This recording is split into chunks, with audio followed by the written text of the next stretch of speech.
En el año 1981, en la exhortación Familiaris Consortio, en el número 31, el Papa Juan Pablo II hacía una acuciante invitación a los teólogos, exhortándolos a que, palabras suyas, uniendo sus fuerzas para colaborar con el magisterio jerárquico, se comprometan a iluminar mejor los fundamentos bíblicos, las motivaciones éticas y las razones personalistas sobre la doctrina de la Iglesia en lo referente a la transmisión de la vida. Quiero ahora aportar un grano de arena a esta empresa, hablando de un tema muy delicado y difícil, sobre todo en nuestro tiempo, como el que hemos elegido para titular esta conferencia, el amor conyugal y la antiprocreación. El énfasis lo pondré en lo positivo, en el amor conyugal, pero incluso un pintor amateur y poco experto sabe de sobra que si un cuadro no lleva las sombras adecuadas, lo que uno quiere poner a la luz se pierde. Por eso no puedo dejar de hablar también de los enemigos del amor conyugal, si es que quiero que se entienda bien qué es este amor conyugal. En el año 1968, San Pablo VI expuso con precisión y sin equívocos la doctrina matrimonial y los principios de la moral sexual conyugal en su encíclica Humane Vitae, la cual resultó, entre otras cosas, profética a rajatabla. San Juan Pablo II la comentó y profundizó notablemente, en particular durante una serie de catequesis del año 1984. Pero esta doctrina ha venido transitando un largo calvario desde su hoy lejana fecha de publicación. Muchos de los primeros teólogos contestatarios, a quienes como es lógico se les ofrecían las principales páginas de los periódicos y semanarios, por ejemplo menciono al padre Bernard Herring, Joseph Fuchs, Louis Jansen, Charles Curran, Marciano Vidal, Antonio Hortelano, etc.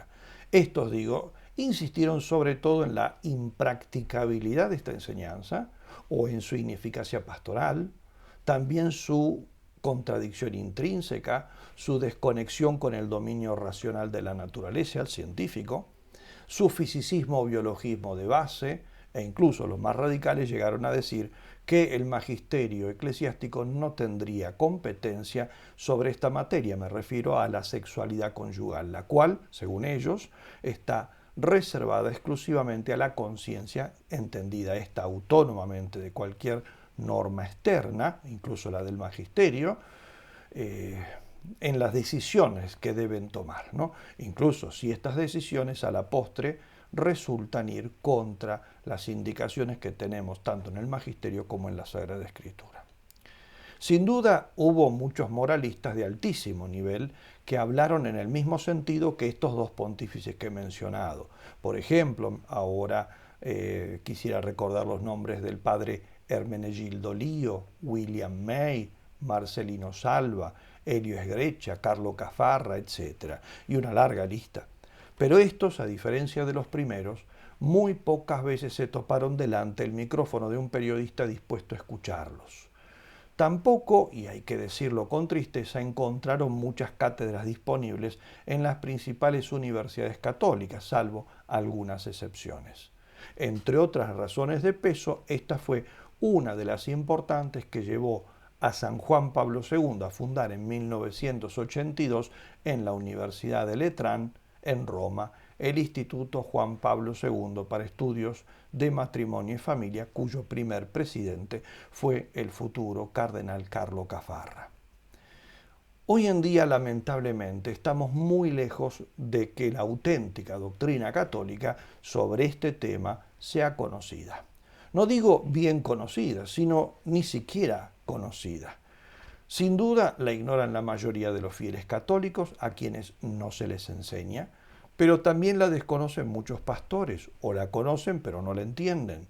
Y no es que no esté expresada con claridad en los documentos de la Iglesia que he mencionado, por ejemplo, esas catequesis del año 1984, la Familiaris Consortio, la Humane Vitae y tantísimos otros documentos, o el Catecismo de la Iglesia Católica. Sencillamente no es, como se dice hoy, políticamente correcta, y ese es el problema principal. La tarea, por lo tanto, está pendiente.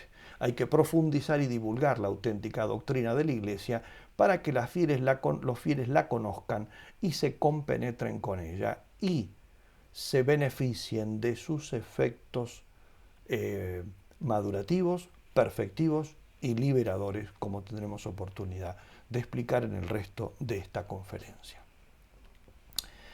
En el número 4 de la Familiaris Consortio, Juan Pablo II enumeró algunas actitudes ideológicas que comprometen, desfiguran y tergiversan el amor conyugal, la transmisión de la vida y el mismo concepto de la vida humana. Dijo que son perspectivas y propuestas seductoras, pero que en diversa medida comprometen la verdad y la dignidad de la persona humana. Notemos que son actitudes sobre el amor, sobre la sexualidad y la conyugalidad, pero que terminan incidiendo en la visión misma que se tiene de la persona humana. Porque las esferas antropológica y matrimonial se influyen mutuamente, al punto que la alteración de una comporta graves consecuencias en la otra. Lo decía el Papa Juan Pablo II en el número 31 de ese mismo documento. Dudas o errores en el ámbito matrimonial o familiar llevan a una ofuscación grave de la verdad integral sobre el hombre, en una situación cultural que muy a menudo es confusa y contradictoria. Los enfoques falaces del amor y de la vida más divulgados en nuestros días son tres, según el Papa. Al primero podemos denominarlo mentalidad escéptica. Lo caracteriza la incertidumbre ante la vida. El Papa lo describía así en el número 30 de la Familiaris Consortio. Algunos se preguntan si es un bien vivir o si sería mejor no haber nacido. Dudan de si es lícito llamar a otros a la vida, los cuales quizá maldecirán su existencia en un mundo cruel, cuyos terrores no son siquiera previsibles. Hasta aquí el Papa. Esta mentalidad manifiesta el oscurecimiento y la pérdida de los valores fundamentales. Evidencia la esterilidad de los principios filosóficos reinantes, que son incapaces de dar razón de los bienes fundamentales de la persona humana y que son también incapaces de responder adecuadamente a los interrogantes más elementales del hombre. Al segundo modo, a segunda actitud, podemos llamarla mentalidad autorreferente. Consiste en un enfoque de la vida enteramente egoísta. Otros, decía el Papa, piensan que son los únicos destinados de las ventajas de la técnica y excluyen a los demás, a los cuales imponen medios anticonceptivos o métodos aún peores. Es esta una mentalidad que la tienen no solo personas individuales, sino incluso y sobre todo naciones enteras, o gran parte de ellas, aunque sería mejor decir los gobiernos que las rigen. Quienes ven las cosas así están replegados sobre sí mismos, su único valor es el bien exclusivo de sus propias personas o naciones. Esta mentalidad manifiesta un grotesco egoísmo y un profundo desprecio por el bien ajeno, el ego como centro referencial y el uso y la manipulación de los demás como criterios fundamentales.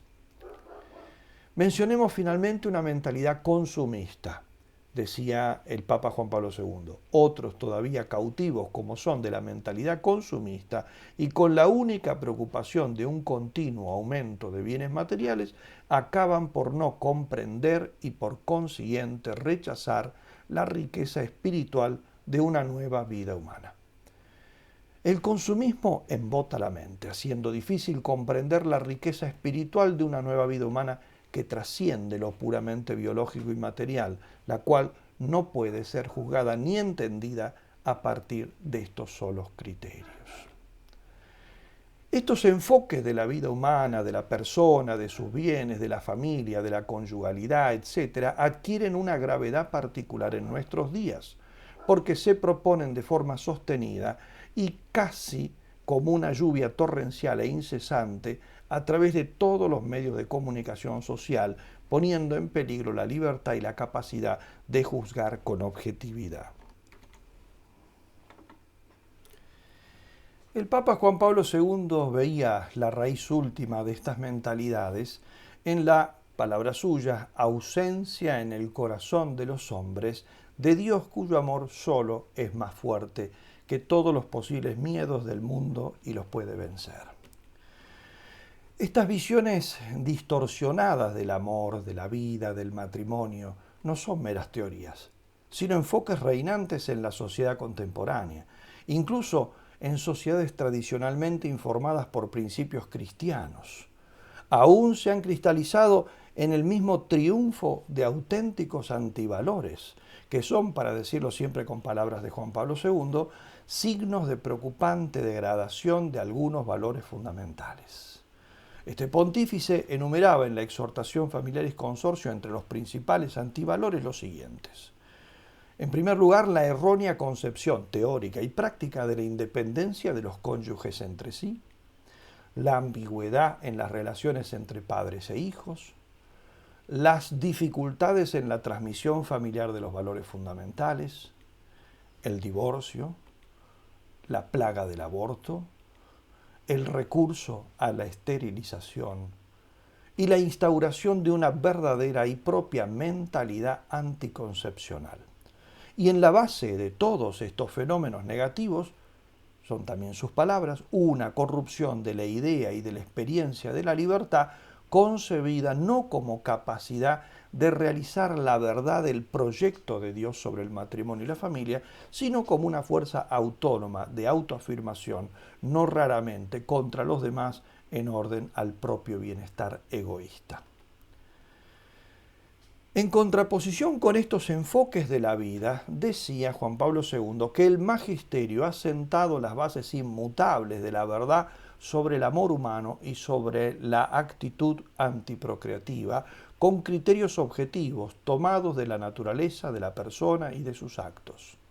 Al decir magisterio, San Juan Pablo II se refería concretamente a la Constitución Gaudium et Spes del Concilio Vaticano II, que en el número 51 citado por el pontífice dice expresamente lo siguiente: cuando se trata de conjugar el amor conyugal con la responsable transmisión de la vida, la índole moral de la conducta no depende solamente de la sincera intención y apreciación de los motivos, sino que debe determinarse con criterios objetivos tomados de la naturaleza de la persona y de sus actos. Criterios que mantienen íntegro el sentido de la mutua entrega y de la humana procreación, entretejidos con el amor verdadero. Esto es imposible sin cultivar sinceramente la virtud de la castidad conyugal. No es lícito a los hijos de la Iglesia fundados en estos principios ir por caminos que el magisterio, al explicar la ley divina, reprueba sobre la regulación de la natalidad. Hasta aquí el texto de la Gaudium et Spes. Llama la atención que muchos que enarbolan en nuestro tiempo la bandera del concilio enseñan, sin embargo, lo contrario de lo que éste afirmó con toda claridad. Voy a desarrollar esta idea del amor conyugal y la fecundidad en 3 puntos. La fecundidad integral, en segundo lugar, los 2 significados del acto conyugal y en tercer lugar, la conjugación de ambos significados.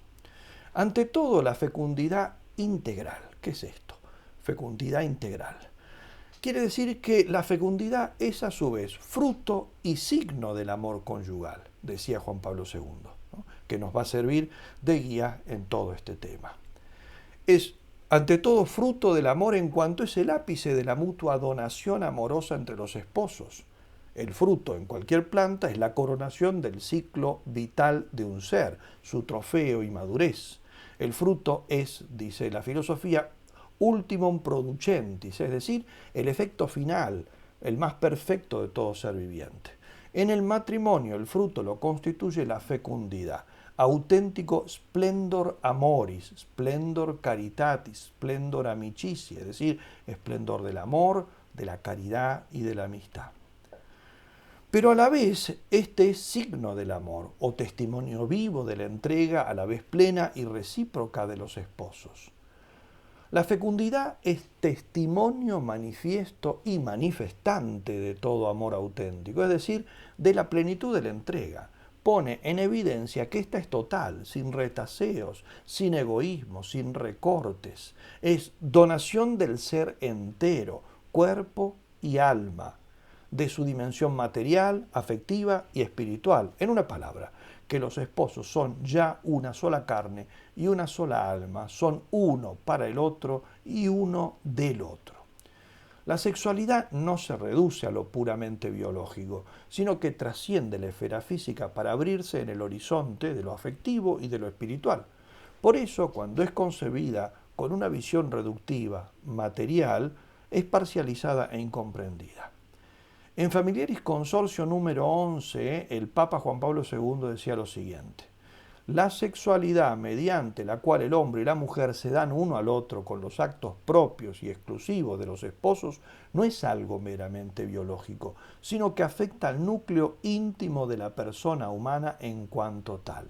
Ella se realiza de modo verdaderamente humano solamente cuando es parte integral del amor con que el hombre y la mujer se comprometen totalmente entre sí hasta la muerte.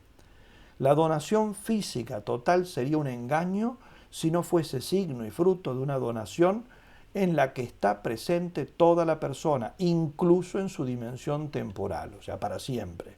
Si la persona se reservase algo o la posibilidad de decidir de otra manera en orden al futuro, ya no se donaría totalmente.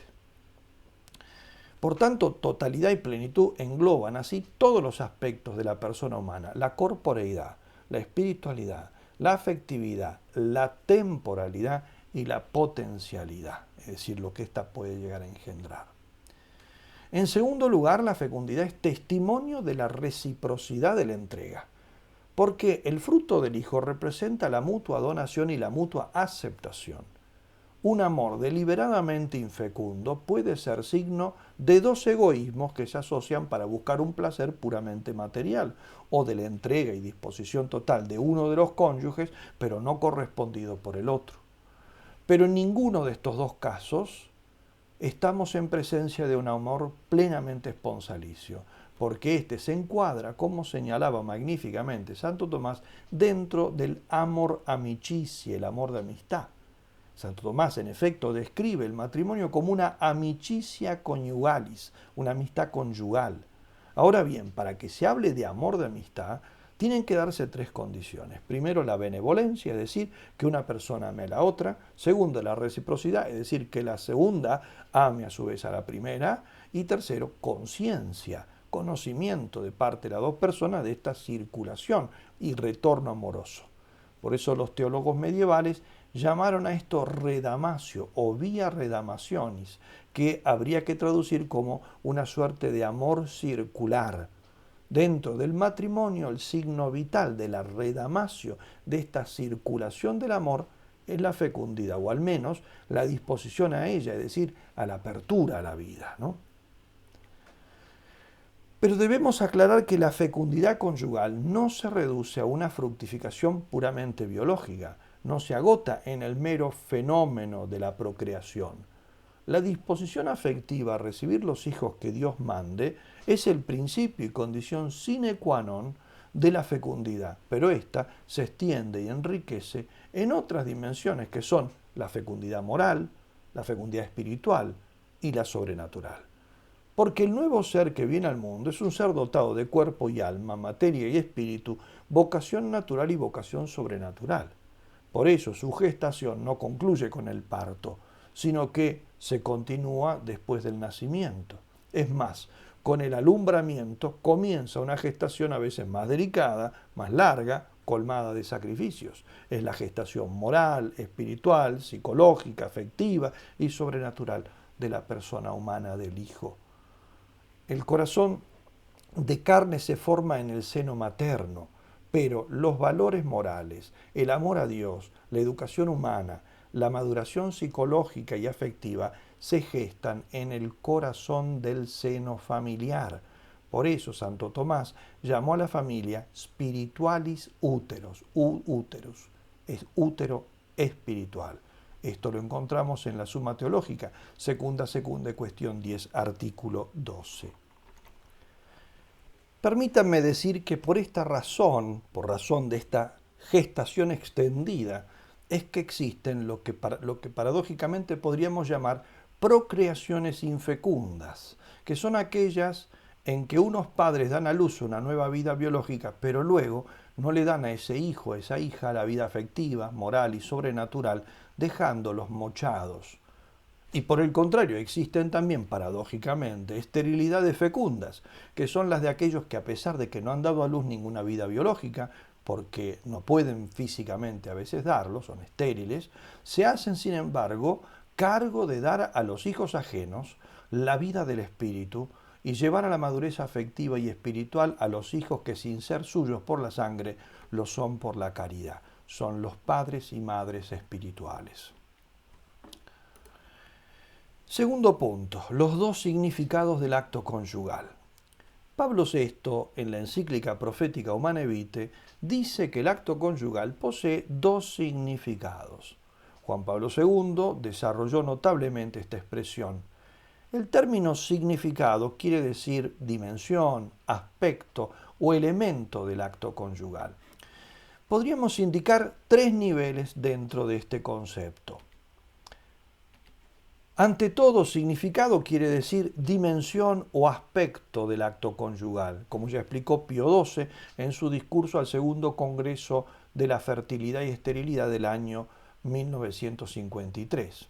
Esto quiere decir que la naturaleza o estructura íntima del acto conyugal contiene dos dimensiones o aspectos profundamente relacionados entre sí. Por un lado, el acto conyugal es ante todo una realidad unitiva, fusiona física, afectiva y espiritualmente al esposo con la esposa. Los hace una sola carne por la mutua entrega y aceptación total del uno al otro. Pero es también, en segundo lugar, una realidad procreativa, es decir, pone las condiciones, en cuanto depende de las personas, para que se dé una concepción humana. En segundo lugar, significado quiere decir que el ser humano lee y entiende en esta estructura natural del acto conyugal una revelación divina. Significado es lo que tienen las palabras, un sentido. ¿Y quién es el que lo pone en primer lugar entonces? La misma naturaleza, que en realidad es Dios, Dios autor de la naturaleza. San Pablo nos dice en la carta a los romanos que desde la creación del mundo, lo invisible de Dios, sus planes, su eterno poder y divinidad son conocidos mediante sus obras. Pues bien, con esta doble dimensión del acto sexual, Dios, que es su autor, autor de toda la naturaleza, autor de la estructura del hombre también, autor del matrimonio, está realizando una suerte de revelación natural. El hombre está ante una palabra divina grabada en las capacidades con que ha dotado al varón y a la mujer en su misma naturaleza. Una palabra que expresa lo que Dios quiere y lo que Dios espera del matrimonio y de la sexualidad humana. Toca a todo hombre descubrir y leer la voluntad del autor de la naturaleza al observar la íntima estructura del acto conyugal. Al leer la intención del Creador, su mensaje se transfiere a la conciencia y adquiere para él un significado y se convierte además en una norma de su obrar, decía Juan Pablo II en una catequesis del 15 de julio de 1984. Estas eran sus palabras. Hay que tener presente que el cuerpo habla, no sólo con toda la expresión externa de la masculinidad y feminidad, sino también con las estructuras internas del organismo, de la reactividad somática y psicosomática. Cuando el hombre entonces actúa respetando lo que lee en su naturaleza, añadía el Papa, comienza a actuar en la verdad, o sea, para comportarse en conformidad con el valor y la norma moral. Y en tercer y último lugar, significado tiene un sentido interpersonal, interconyugal, es decir, como lenguaje corporal por el cual los cónyuges se comunican entre sí. Ya no es solo Dios que les habla a los dos, sino cada uno le habla al otro. Porque el lenguaje humano se sirve no solo de la palabra oral o escrita, sino también del gesto.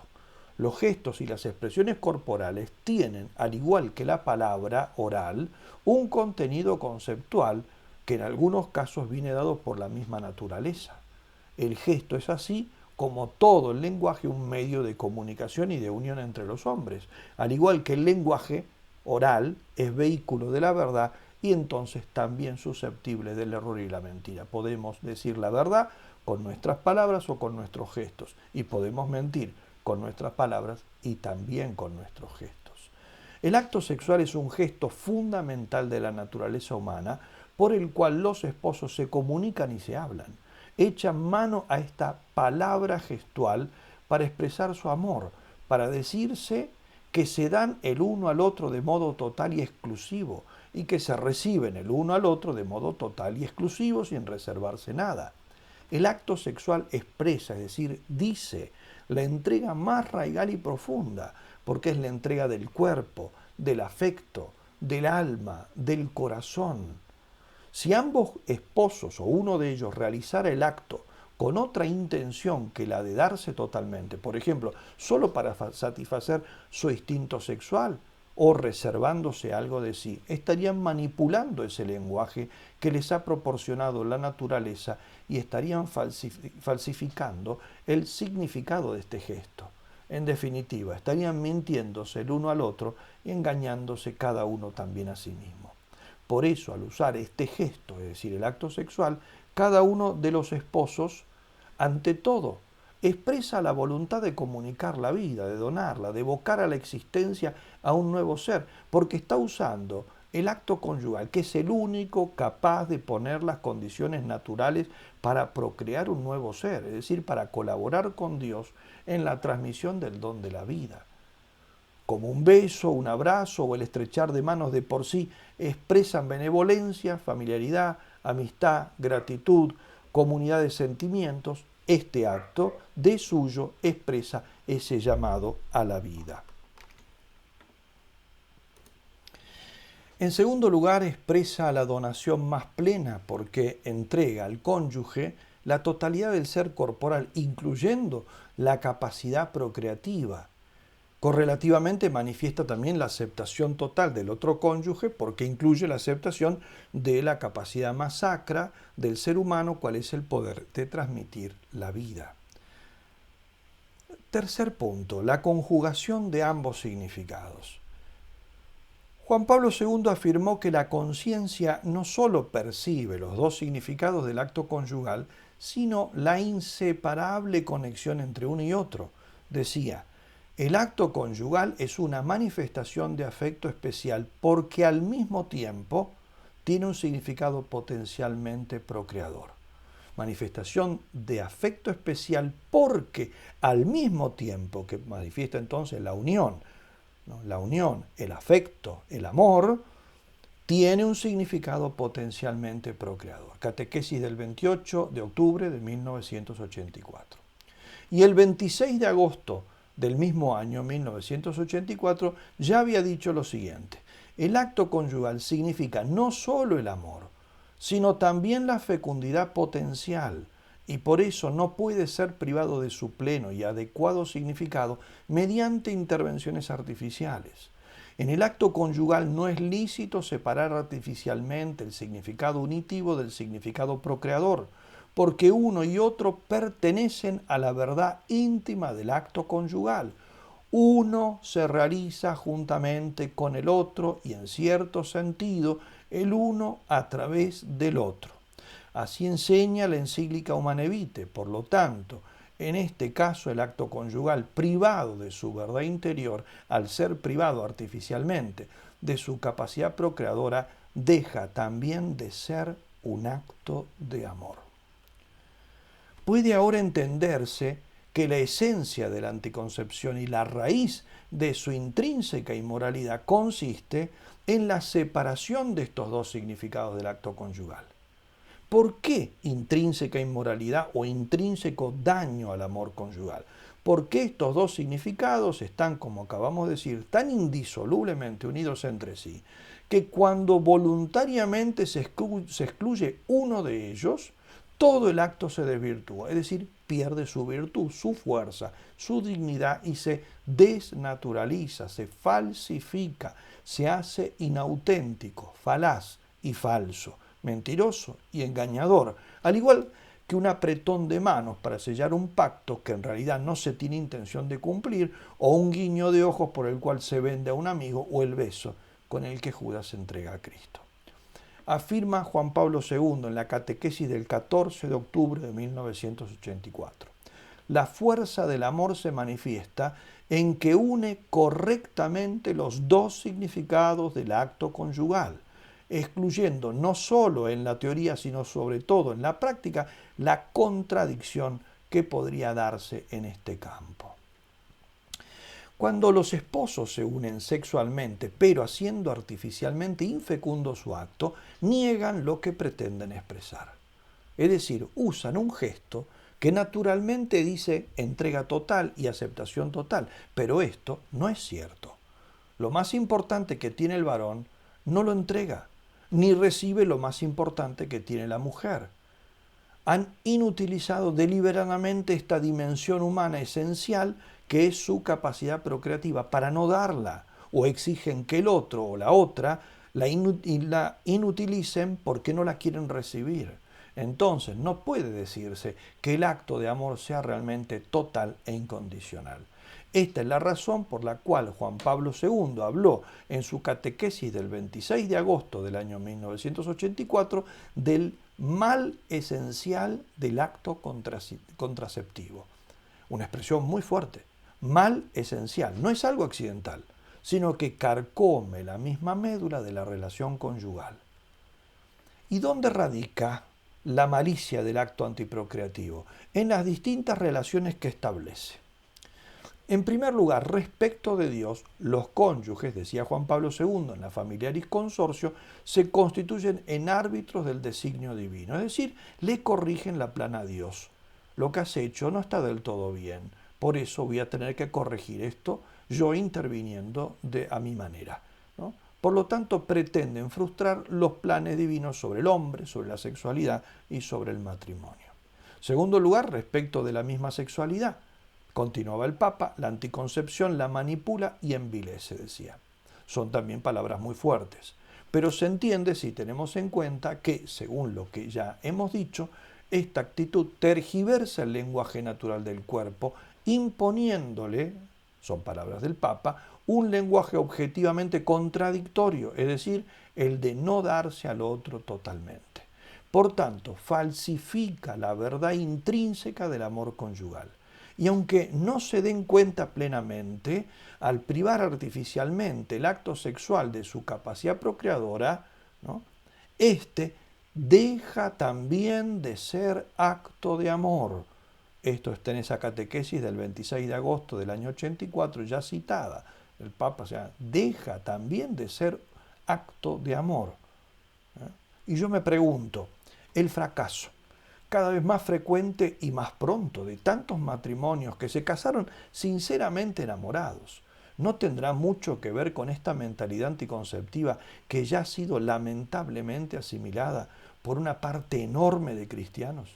El recurrir a la anticoncepción no será una de las principales causas que han parasitado el mismo amor conyugal, privándole del natural crecimiento y vitalidad. La respuesta que habría dado San Juan Pablo II no es muy difícil de adivinar. En tercer lugar, respecto de los hijos que se quiere evitar, la actitud es de positivo rechazo, dice la Familiaris Consortio. Esto quiere decir que hay una actitud negativa frente a la vida, que no es vista como un bien, sino como una amenaza, por lo menos el hijo que podría venir ahora de este acto, ¿no? Una causa de tristeza.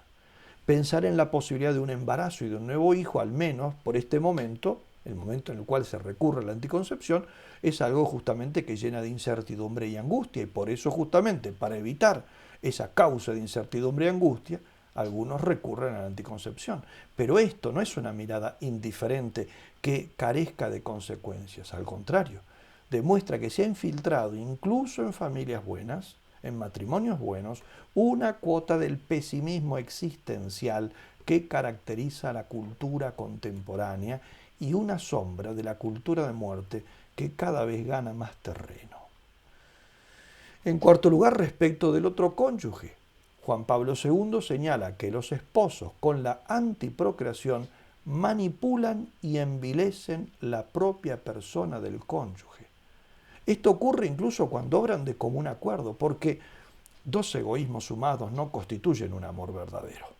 Al recurrir a la anticoncepción, un cónyuge usa al otro como objeto en el que busca su propio placer. el hecho de que el otro le esté dando permiso para esto no lo hace generoso al que de hecho recurra a la anticoncepción. De nuevo, esto nos ayuda a entender por qué el amor se deteriora hoy en día tan pronto. Porque el amor verdadero es esencialmente desinterés, sacrificio, donación sin reclamos. Y aquí lo que hay es todo lo contrario o mucho de lo contrario. Y eso a la larga tiene que producir consecuencias tremendas.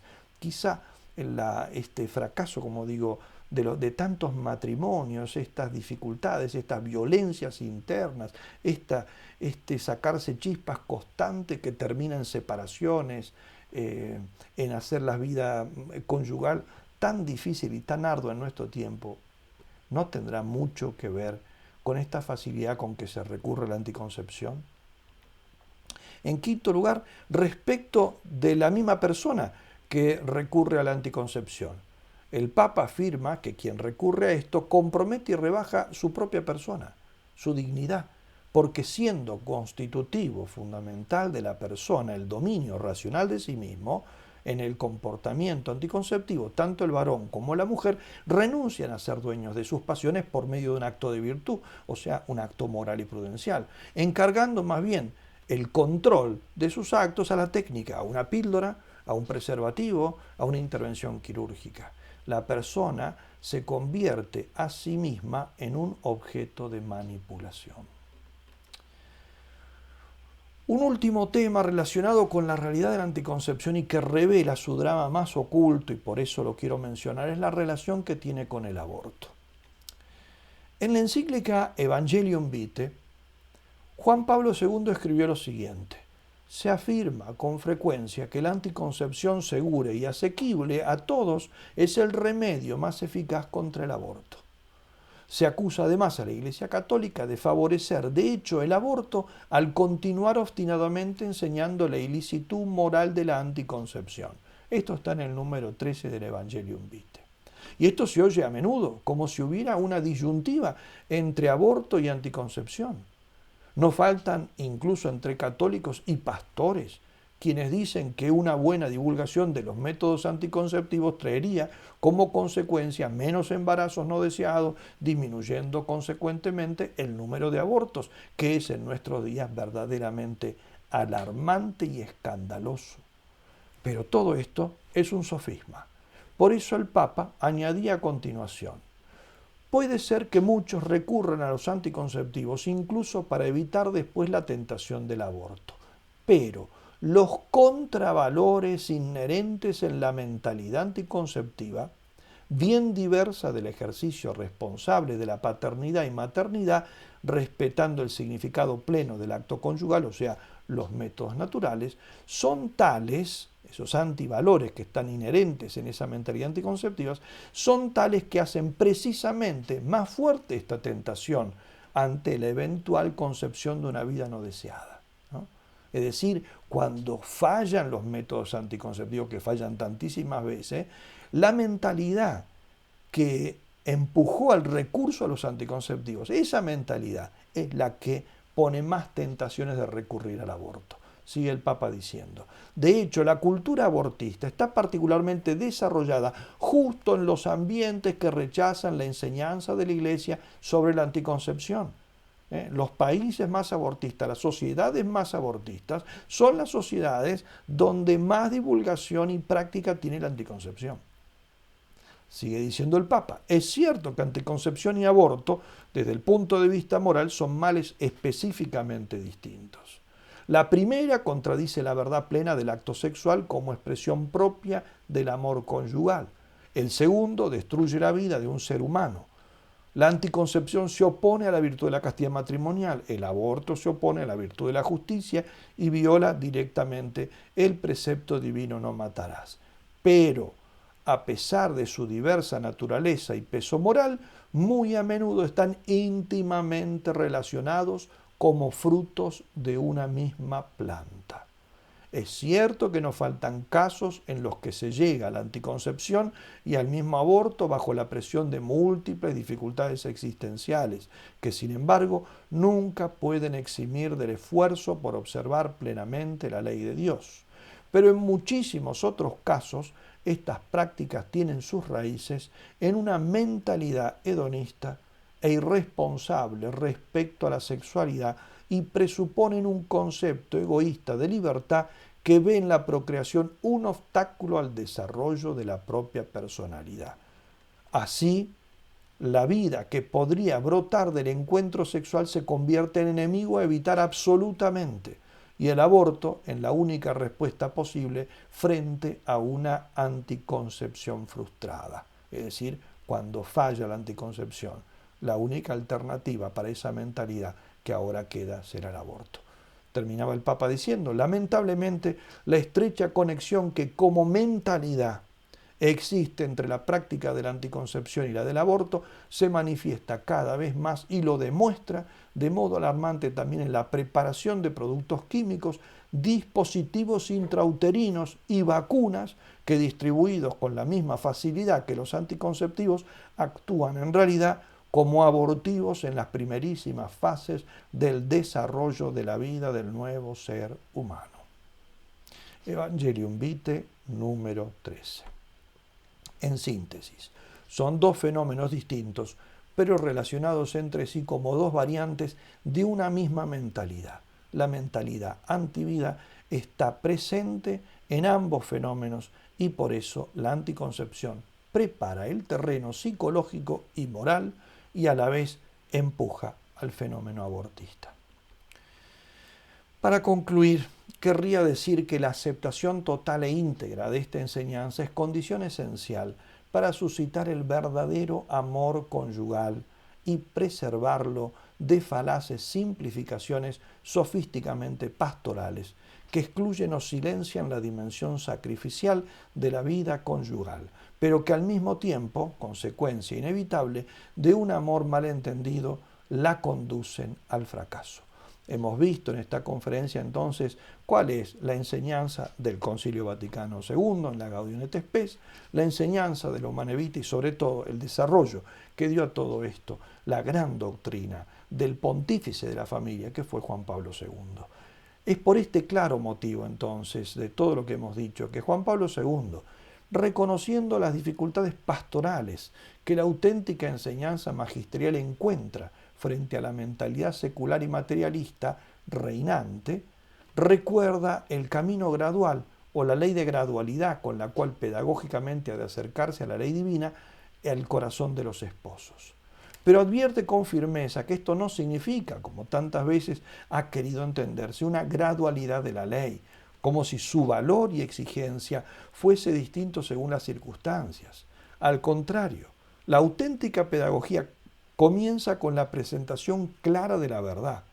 Decía el Papa, es propio de la pedagogía de la Iglesia que los esposos reconozcan ante todo claramente la doctrina de la Humanae Vitae como normativa para el ejercicio de la sexualidad y se comprometan sinceramente a poner las condiciones necesarias para observar tal norma. Frente a todo esto, el Papa Juan Pablo II propone a los esposos lo que él llamaba una alianza con la sabiduría divina, Familiaris Consortio número 8. De ahí la invitación a realizarse según su verdad original. La verdad original, ¿cuál es? Es aquella que responde al designio del Creador. Es la adecuación del uso de las cosas con la naturaleza de las cosas. Al mismo tiempo, es nuestra tarea fundamental, urgente e imperiosa, la de educar la conciencia moral para que ésta sea capaz de juzgar y discernir los modos adecuados para realizarse según su verdad original. Como decía el mismo pontífice en Familiaris Consortio número 9, y con esta expresión termino, debemos oponernos todos con una conversión de la mente y del corazón, siguiendo a Cristo crucificado en la renuncia al propio egoísmo. Que Dios los bendiga.